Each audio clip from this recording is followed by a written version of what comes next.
오늘 함께 은혜 받을 말씀은 노아 때의 특징적인 한 부분을 함께 말씀을 통해서 은혜를 나누고자 합니다. 이사야 34장 16절 보면은 성경에는 짝이 있다. 왜 이 말씀을 강조하는지 오늘은 좀 다른 차원에서 말씀을 하려고 하는 것입니다. 노아 때는 방주에 하나님의 주권적인 은혜의 인도하심을 통해서 1층에는 부정한 짐승, 2층에는 정결한 짐승을 태웁니다. 남자들만 태우면, 여자들이 없으면 100명을 태워도 자식을 하나 낳을 수가 없습니다. 1000명을 태워도 자식을 하나 낳을 수가 없어요. 그렇기 때문에 짝이 필요한 것입니다. 세육번성 충만시키라고 하신 세 가지의 축복의 말씀을 이루려면 짝을 세워야 됩니다. 짝이 이루어지지 않으면 세육번성 충만시킬 수가 없습니다. 그렇기 때문에 부정한 짐승도 짝을 세우게 되어 있습니다. 그런데 정결한 짐승은 짝으로 이루어진 그 짝을 7쌍씩 태우라는 것입니다. 왜? 우리가 부정한 짐승은 암수 1쌍씩인데 정결한 짐승은 7쌍씩 태워야 하는가 하는 문제도 깊이 생각해 봐야 될 일입니다. 세상 소리에도 잡초는 생장력이 강합니다. 그러나 정결한 짐승은 부정한 짐승에 비해서 생장력이 연약하죠. 강하지를 못합니다. 적응력, 투쟁력이 있어서 강하지를 못합니다. 왜? 부정한 짐승은 암수 1쌍씩 태우는데 정결한 짐승은 7쌍씩 태워야 되는 것인가? 7이라는 수는 짝수가 아닙니다. 홀수죠. 그러나 영적으로는 짝수가 됩니다. 왜 짝수가 되느냐? 3수는 하늘의 수고 4수는 땅의 수입니다. 그러니까 하늘과 땅이 하나가 됩니다. 짝으로 이루어졌다 하는 원리적인 의미에서 7수는 짝수가 되는 것입니다. 그냥 단순히 연약하고 부족하기 때문에 적응력이, 생활력이, 투쟁력이 약하기 때문에 죽을 걸 미리 계산해서 7쌍을 태운다, 그런 뜻만이 있는 것은 아닙니다. 그런 뜻도 없지는 않습니다만은, 왜냐하면 성경 말씀에 마지막 때까지 약속의 자녀들이, 육신의 자녀들이 핍박을 받게 되어 있습니다.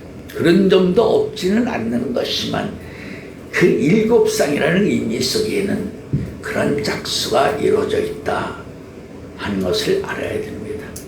구약의 마당에도 때의 주인이 짝수로 등장하고 있죠. 그렇죠? 약속의 자녀들에게는 멜기세덱으로 등장을 하고, 또 율법에 종속된 자들에게는 여호와로 등장한다는 것을 알아야 됩니다. 멜기세덱과 여호와는 영적으로는 짝으로 이루어진 존재, 한 몸에 두 얼굴을 가진 존재라고도 말할 수가 있습니다. 에스겔 성전의 성소와 지성소의 벽과 천장에는 어린 사자 새끼와 사람의 얼굴이 한 몸에 두 얼굴을 가지고 있다 하는 점도 우리가 생각해야 됩니다. 그런다고 해서 멜기세덱과 여호와가 각각 별다른 개체의 인격적인 존재인가? 그렇지 않습니다. 하나의 두 얼굴을 가지고 있는 인격적인 대상이기 때문에 아브라함이 여호와를 만난 적도 없는데 두 천사를 데리고 인자로 이 땅에 온 여호와를 아브라함이 적극적으로 알아본 것은, 아브라함이 누구를 봤기 때문에 알아보는 것이에요? 바로 멜기세덱을 떡과 포도주로 축복을 받고 아브라함 자신이 그에게 11절을 바쳤던 그런 역사의 대상이었기 때문에 알아보는 것입니다. 그렇기 때문에 구약의 마당에도 때의 주인 멜기세덱과 여호와로 짝으로 등장을 했다 하는 것을 알아야 됩니다. 창세기 49장에서도 야곱이 이 땅에 오신 초림주에 대한 예언도 창세기 40장 10절 24절을 통해서 유다에게는 예수가 오신다고 예언했고, 요셉을 통해서는 이스라엘 반석인 목자, 물론 같은 예수를 말하고 있지만 내용면으로 보면 로마서 14장 9절 말씀처럼 초림주도 죽는 메시아로 예수님이 오셨고, 또 예수님이 멜기세덱 반차를 따르는 산자의 주로도 이 땅에 오셨다. 초림주신 예수님도 죽는 자의 메시아, 산자의 메시아라는 두 길자고로 이 땅에 오셨다 하는 사실을 우리가 분명히 알아야 되는 것입니다. 구약의 마당도 그러했고 신약의 마당도 그러했다면 재림의 마당도 동일한 말씀의 역사의 입장에서 당연히 그럴 수밖에 없는 것이라는 점을 알아야 되는 것입니다. 그렇기 때문에 계시록 20장 20절 말씀에 보면 아멘 주 예수여 오시옵소서, 예수를 기다리는 사람도 있고, 인자가 아버지의 영광으로 올 때 거룩한 천사들과 함께 오리라고 하는 아버지 영광으로 오시는 재림주도 있다. 구약의 마당, 신약의 마당, 재림의 마당도 다 때에 맞게 오시는 때의 주인이신 메시아가 다 그렇게 짝으로 이루어져 온다 하는 사실을 우리가 분명히 알아야 되는 것입니다. 그런다고 해서 예수를 기다리는 사람이라고 해서 그들이 잘못되었다고는 말할 수가 없습니다. 재림주가 예수가 아닌 아버지 영광으로 오시는 분을 기다린다고 해서 그들이 잘못된 것은 아닙니다. 그러나 분명히 거기에는 영광의 차이가 있다는 것을 알아야 됩니다. 그러나 한 가지 우리가 유의해야 될 점은 재림의 마당은 빛의 주인만이 오는 것이 아닙니다. 재림의 마당은 상대적으로 하늘의 두 이적이 등장하는 때입니다. 하늘의 두 이적이 등장한다는 말은 하나님의 마지막 때 의와 공도로서 빛과 어둠의 주인공으로 하여금 하나님이 지정된 장소를 통해서 만국을 다스릴 천자의 권세를 가진 아이, 산자의 첫 열매를 탄생시키는 그런 역사의 마당을 정해놓으신 것이죠. 그렇기 때문에 오전 8장 오전인가 보면 하늘과 땅에는 많은 주가 있고 신들이 있다. 너희들 중에서 정말 너희들 스스로가 산자를 알 수 있는 자신 있는 자들은 내가 정한 장소에 언제든지 와서 내가 선포한 과정 안에서 뭐를 알아? 산자의 첫 열매를 낳는다면 내가 너희를 정말 산자를 낳는 산자의 주 메시아로 인정해 주겠다 선포하신 그 말씀에 따라 마지막 때에는 거기에 씨를 뿌린 사람이 딱 두 사람밖에 없어요. 오직 씨를 뿌린 사람은, 산자를 낳겠다고 하는 사람은 누가 뭐래도 하늘의 두 이적뿐이 없어요. 해를 입은 여인과 불을 입은 여. 그래서 상대적인 입장에서 역사의 마당에 동참한 사람은 두 사람밖에 없다 하는 사실 분명히 알아야 되는 것입니다. 자, 이 말씀을 하고자 하는 저희를 다시 한번 이런 쪽에서 말씀을 해보려고 하는 것입니다. 여러분들이 내 생물의 세계에도 짝으로 이루어졌다는 걸 다 알고 있죠. 바로 사자와 송아리가 한 짝이고 사람과 독수리가 한 짝이 된다. 그렇기 때문에 내 인격은 두 가지 얼굴을 가지고 있는 두 사람을 말한다. 그런데 그 말씀의 세계를 오늘은 좀 더 구체적으로 적극적으로 짝으로 이루어진다는 의미를 말씀을 해드리고자 합니다. 아담에게 첫 번째 준 언약의 말씀도 생육번성 충만의 말씀이 있고, 창세기 9장에도 노아에게 하나님이 생육번성 충만의 축복을 주었습니다. 그런데 물질의 세계에서는 생육번성 충만을 시키려면 암수 관계가 이루어져야 됩니다. 그러나 믿음의 세계에서, 말씀의 세계의 짝은 암수 관계가 이루어지지 않습니다. 오늘은 그 차이점을 여러분들에게 좀 지적을 하려고 하는 것입니다. 물질의 세계에서는 분명히 암수 관계로 이루어져야 생산 능력이 나타나게 되는 것입니다. 그러나 호라 믿음의 세계에서는 암수 관계가 이성적인 암수 관계가 아닙니다.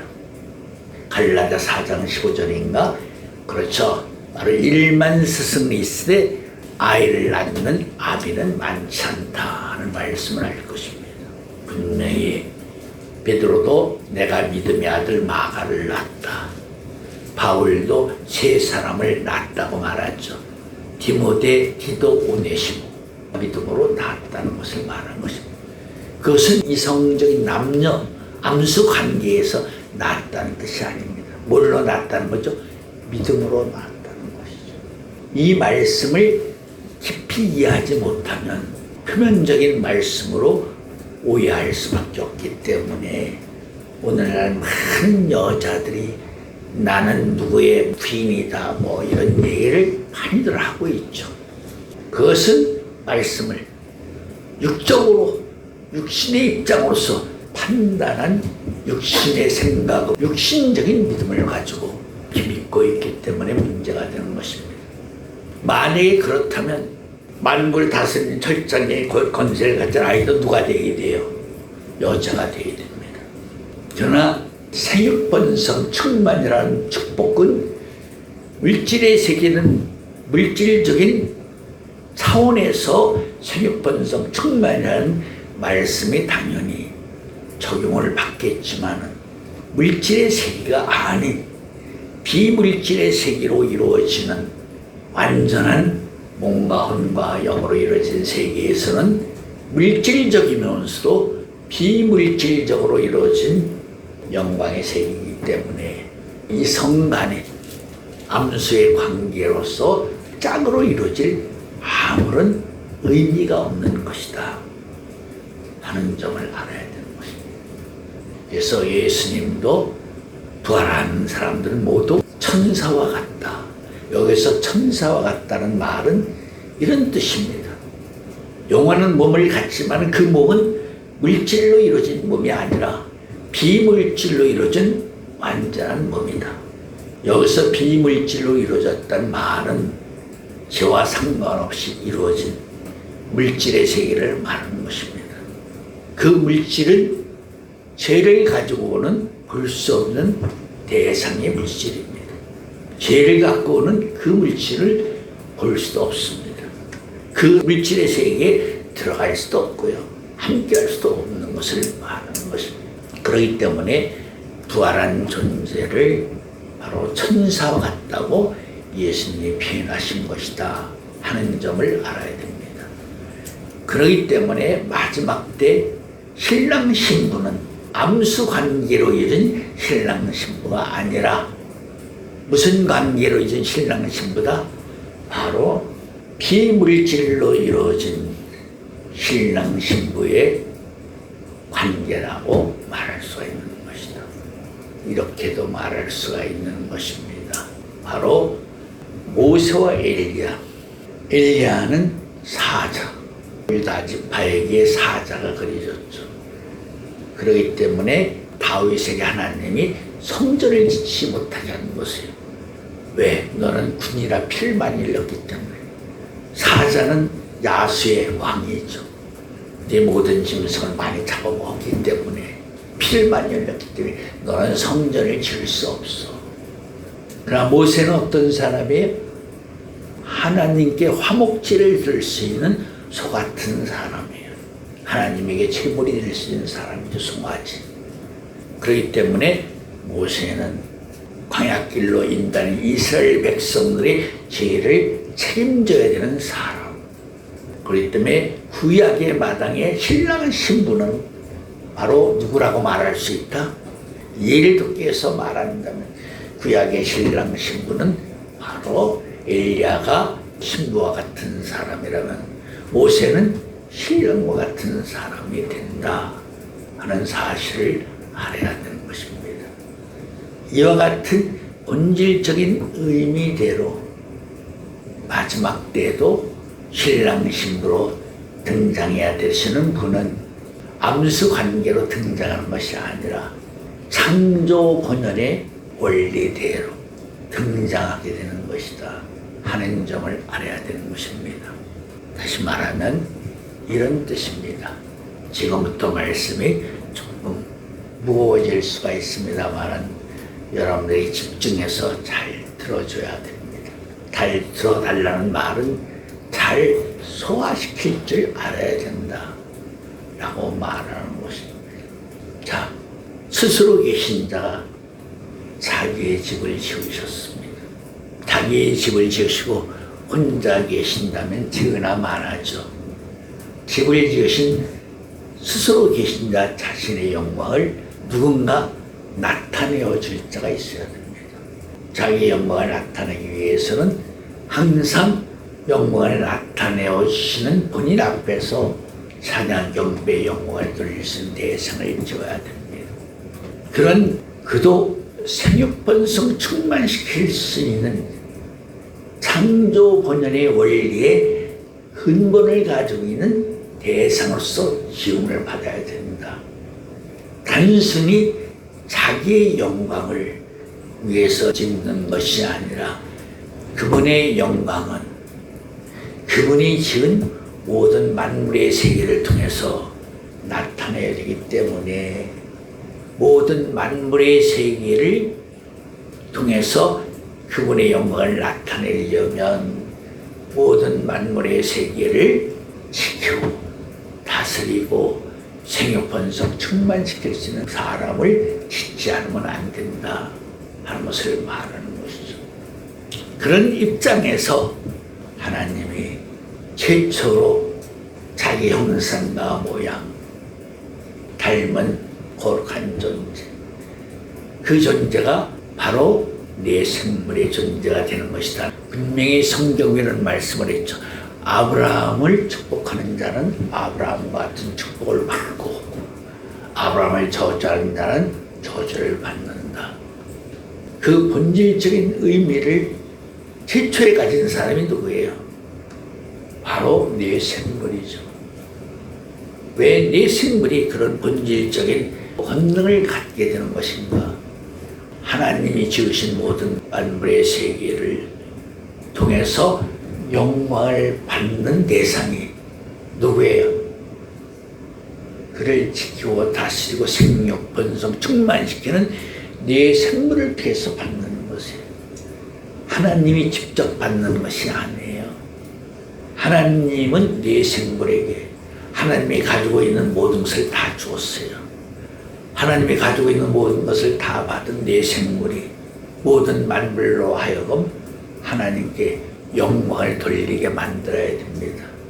그 영광을 돌리게 만드는 책임을 가지고 네 생물이 만물 속에 하나님께 영광 돌릴 수 있는 모든 피조물들을 지어야 됩니다. 하나님이 자기를 피조물에 거룩한 존재로 지으신 것처럼 그 지신 능력을 본받아서 능력의 반차를 따라서 능력의 지혜를 이용해서 자기들도 만물 속에 하나님의 영광을 세세토록 찬양할 수 있는 대상들을 누가 짓는 것이에요? 본질은 하나님이 지으셨지만 본질 위에 또 다른 재창조의 역사의 세계를 짓는 사람은 네 생물이었다. 여기서 한 가지 우리가 구분해야 될 점이 있습니다. 여호와는 창세기 2장에서 재창조의 세계를 물질로 지었습니다. 그러나 여러분들이 알아야 됩니다. 그 앞서 네 생물은 궁창 안에 바로 우주 만물의 세계를 운행할 수 있는 비물질로 이루어진 자기 형상과 모양을 닮은 대상들을 졌다. 그 대상들이 누구라는 거죠? 바로 천군천사를 말하고 있는 것이에요. 천군천사는 한마디로 누가 진 것이에요? 바로 네 생물이 졌다.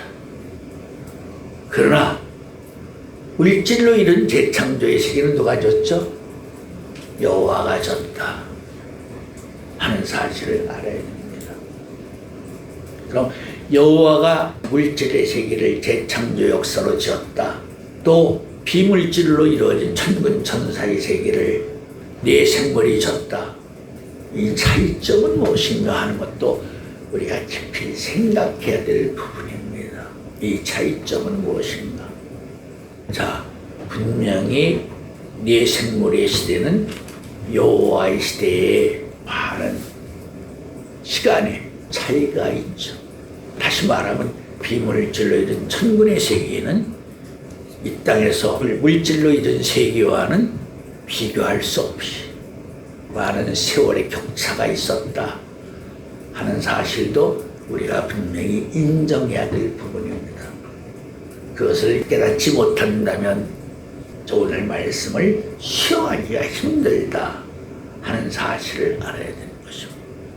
지구가 46년 전에 젖었고 태양이 100년 전에 젖었고 이렇게 말하는 소리가 있습니다만은 그러나 분명히 그 이전에 뭐가 있었다?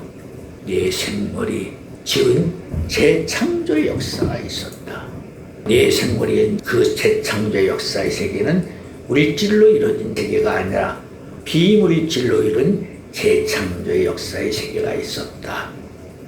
그리고 그 세계가 이루어진 다음 분명히 비물질로 이루어진 재창조의 역사의 세계를 성경은 둘째 날 궁창하느라고 말하죠. 궁창에서 뭐가 있었죠? 보시기에 좋았다 하지 못했던 내용이 있었죠. 궁창의 세계에서 죄가 거의 나타나고 말았습니다. 죄가 나타난 후에 그 죄의 문제를 해결하기 위해서 하나님의 여호와를 통해서 이 땅에 물질로 이루어진 재창조 역사를 하는 것입니다. 재창조라는 목적은 비물질로 이루어진 그 세계에서 나타난 그릇된 그 점을 물질로 이루어진 사람을 통해서 바로잡기 위해서 여호와로 하여금 재창조 역사의 세계를 지은 것이다 하는 것을 알아야 되는 것입니다. 지금 여러분들에게 어떻게 보면 우주의 질서를 다시 한번 순서적으로 소개를 하고 있다. 이 본질적인 근간을 이해하지 못한다면 하늘의 세계를 이해할 수가 없습니다.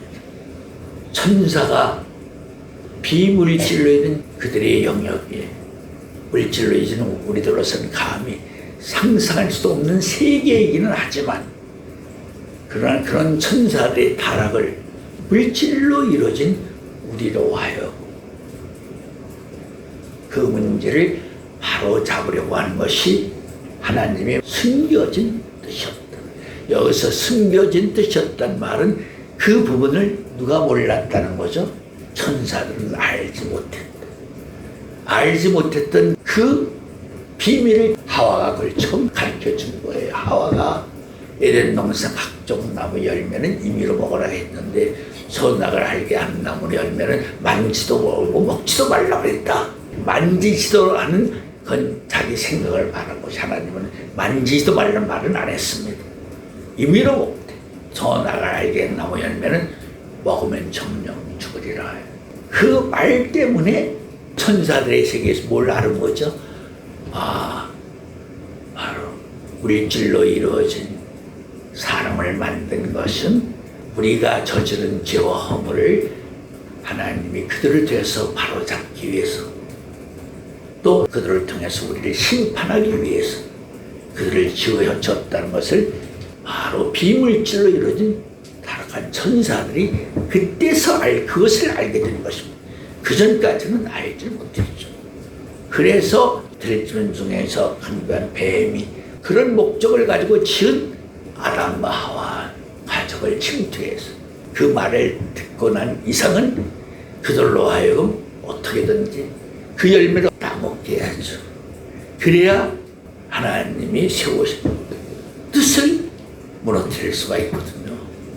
그래서 결국은 들짐승의 간교한 뱀의 가문 이설로 여자가 선악나무 열매를 먹고 남자의 수중에 아담이 그 열매를 먹음으로 하나님의 뜻이 아직 이 땅에 공도에 따라 선포도 되기 전에 깨어지고 말았습니다. 이사야 65장을 생각하면 되죠. 100세에 못된 자가 죽는 것은 저주받은 아이. 100세에 죽는 아이는 어린아이. 아담은 저주받은 아이가 되었죠. 우리나라로 말하면 호적의 이름도 기록하지 못한, 생명록의 이름도 기록하지 못한 채 쫓겨나고 말았습니다. 에베소 4장 5절 6절에 보면 만유에 계시던 하나님이 만유 안에 들어오셔서 만유를 통일하시고 만유 가운데 계신다 하는 말씀 한번 읽어주세요. 에베소서 4장 5절 말씀. 주도 하나이요 믿음도 하나이요 세례도 하나이요 하나님도 하나이시니 곧 만유의 아버지시라. 만유 위에 계시고 만유를 통일하시고 만유 가운데 계시도다. 여기서 만유 위에 계시던 분이 만유를 통일하시고 만유 안 가운데 계시도다. 이 말씀의 의미는 방금 전에 설명한 대로 만유를 지으셨는데 궁창 하늘 안에서 타락한 천사가 생겼죠.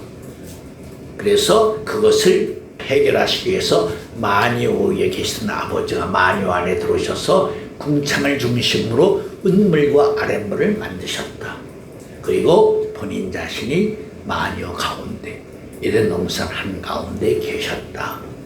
그것을 만유 가운데 계셨다 라는 말씀의 내용이 된다 하는 것을 분명히 알아야 되는 것입니다.